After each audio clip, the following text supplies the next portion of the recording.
vinapata pia msisitizo kutoka kwenye vitabu vyetu vya dini. Ninyi mnafahamu vizuri zaidi. Biblia Takatifu, naweza nisinukuu vizuri, mtanisamehe, lakini mtasoma wenyewe. Walawi 19:15 ni mojawapo ya mafundisho pale Mungu anaposema, unapotoa hukumu uamue kwa haki, usimpendele maskini wala kumwogopa mwenye cheo, bali ni lazima kumwamua jirani kwa haki. Qur'an tukufu pia katika sura An-Nisa aya 58, sura 4 aya 58, msisitizo juu ya uadilifu ni bayana na ninanukuu, hakika Mwenyezi Mungu amekuamrisheni mzirudishe amana kwa wenyewe, na mnapohukumu baina ya watu muhukumu kwa uadilifu. Mwisho wa kunukuu. Kwa hiyo waheshimiwa, matarajio ya umma kwa mahakama ni makubwa. Umma unatarajia kuwa maafisa mahakama watakuwa ni mfano au tafsiri sahihi ya uadilifu, weledi na uwajibikaji. Na ndio maana salamu yetu imebeba maneno hayo matatu. Kila wakati tunapaswa kuyakumbuka. Mambo haya matatu yanajenga kwa pamoja dhana nzima ya maadili.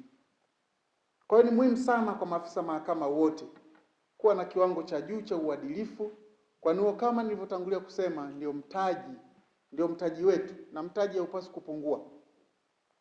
Kwa wanaofanya biashara wanajua umuhimu wa kuhakikisha mtaji unaongezeka. Mtaji ukianza kupungua ndio kufilisika kwenyewe. Sasa ili kulinda na kuimarisha maadili kwa maafisa mahakama, usimamizi na ufuatiliaji wa mienendo na tabia za maafisa hao na hata uchunguzi na utoaji wa uamuzi vinapaswa kufanyika kwa umakini na uweledi wa hali ya juu, na hii ndio sababu ya uwepo wa kamati ya maadili ya maafisa mahakama. Kwa hiyo wajumbe wa kamati ya maadili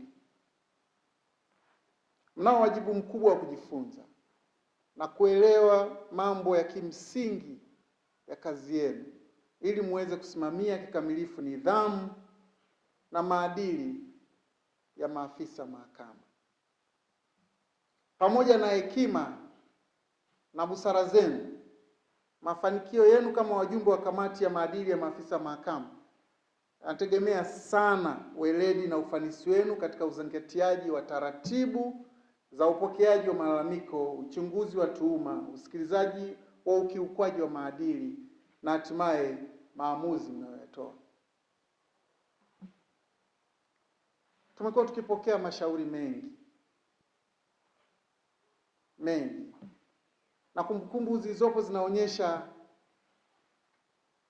angalau katika kipindi cha miaka 5 jumla ya mashauri 43 yamepokelewa kwenye kamati hii peke yake. Tumesema kamati hizi ziko nchi nzima. Kuna kamati zinazoongozwa na waheshimiwa wakuu wa wilaya, ziko kwenye kila wilaya kwa ajili ya mahakimu wa mahakama za mwanzo. Na kamati zinazoongozwa na wakuu wa mikoa, ziko kwenye kila mkoa kwa ajili ya mahakimu wa kazi. Na kuna kamati za maadili za majaji, kamati ya maadili ya majaji, na pamoja na kamati ya maafisa mahakama, ambayo hii inajumuisha maafisa mahakama wote isipokuwa majaji. Sasa kwenye kamati hii peke yake wastani wa mashauri 9, karibu 9 kila mwaka yanafika mbele ya kamati hii. Mengi miongoni mwa tuhuma za kimaadili, mambo gani yanayopokelewa mara kwa mara? Mambo gani yanalalamikiwa na wananchi? Mengi ya tuhuma zinazofika mbele ya kamati hii ni pamoja na rushwa, ulevi, utoro na uzembe. Kwa hiyo uzembe hapa pana mambo mengi: kushindwa kutimiza wajibu ipasavyo, kutotoa maamuzi kwa wakati, au kutotoa nakala. Neno uzembe linajumuisha vitu vingi sana. Kwa hiyo mafunzo haya ni muhimu kwa wajumbe wa kamati. Yatawajengea uwezo katika utekelezaji wa majukumu yao na hivyo kuboresha utendaji. Naamini mafunzo haya ni fursa ya kukumbushana na kubadilishana uzoefu juu ya misingi ya sheria zinazoongoza mashauri ya maadili, ikiwemo sheria ya usimamizi wa mahakama ambayo inatoa mamlaka ya kuanzishwa kwa kamati za maadili na usimamizi wa nidhamu kwa maafisa mahakama, natoa muundo wa kamati za maadili na mamlaka yake. Ninatumaini siku hizi mbili, leo na kesho, zitawapa fursa ya kutazama ikiwa namna mashauri ya kimaadili yanavyoendeshwa dhidi ya maafisa mahakama yanafikia viwango vinavyotarajiwa au ikiwa kuna umuhimu wa kuboresha. Mheshimiwa washiriki, jambo moja ni muhimu.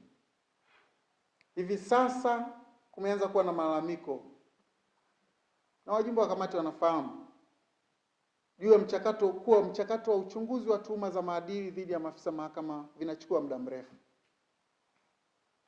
Wameanza kulalamika na wajibu wenu kutafakari namna mnavyoweza kuchakata tuhuma hizo na kutoa maamuzi mapema.